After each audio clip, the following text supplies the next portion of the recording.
Halo sahabat UT, kali ini saya akan membawakan praktikum IPA di SD dengan judul Sistem Pencernaan Makanan. Praktikum ini bertujuan yaitu dapat mengurutkan sistem pencernaan makanan. Kemudian alat dan bahan yang saya perlukan yaitu ada gambar sistem pencernaan makanan dan juga alat tulis. Simak videonya ya.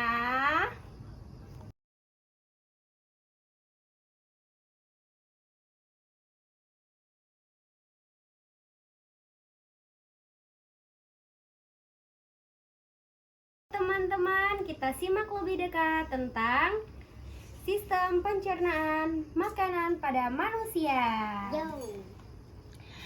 Sistem pencernaan manusia adalah serangkaian organ yang bekerja sama untuk memecah makanan menjadi nutrisi yang diserap tubuh, kemudian membuang sisanya.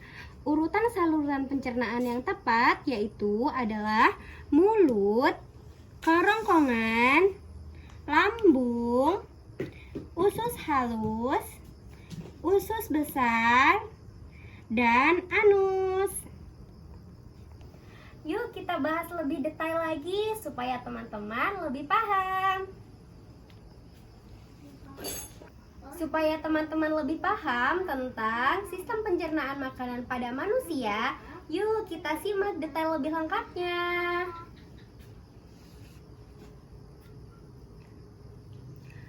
Di dalam mulut, proses makanan masuk dan mengalami pencernaan mekanik. Dikunyah oleh gigi, kemudian ada air liur yang memecah amilum menjadi maltosa. Fungsi pada proses ini adalah menghancurkan makanan menjadi partikel yang lebih kecil dan membentuk gumpalan makanan. Kemudian makanan masuk ke kerongkongan. Proses yang terjadi di kerongkongan yaitu kerongkongan mendorong bolus ke lambung melalui gerakan otot peristaltik. Waktu ini berlangsung sekitar 5 hingga 6 detik. Kemudian, makanan yang sudah masuk ke dalam lambung akan menyimpan makanan selama 2-4 jam dan meremasnya. Di dalam lambung terjadi pencernaan kimiawi oleh asam lambung atau HCl yang membunuh bakteri serta enzim pepsin dan renin yang memecah protein. Hasilnya adalah makanan berubah menjadi bubur halus yang disebut chymus atau chyme. Kemudian makanan masuk ke usus halus. Usus halus yaitu tempat utama penyerapan nutrisi. Usus halus terdiri dari 3 bagian, yaitu duodenum atau usus 12 jari, jejunum, dan ileum.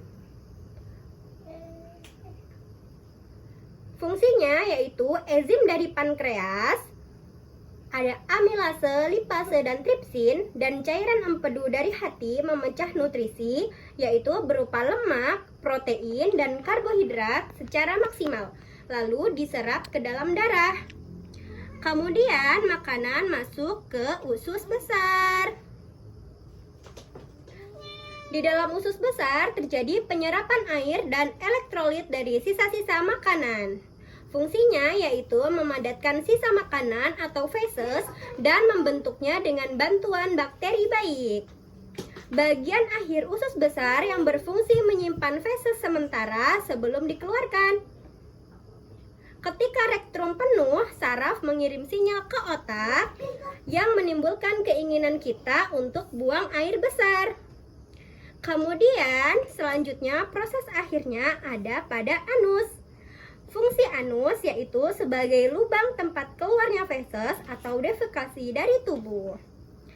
Selain dari organ-organ yang sudah saya sebutkan, ada organ pendukung pencernaan, yaitu diantaranya ada hati, kantung empedu, dan pankreas.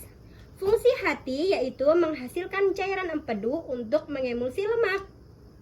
Fungsi kantung empedu yaitu menyimpan cairan empedu.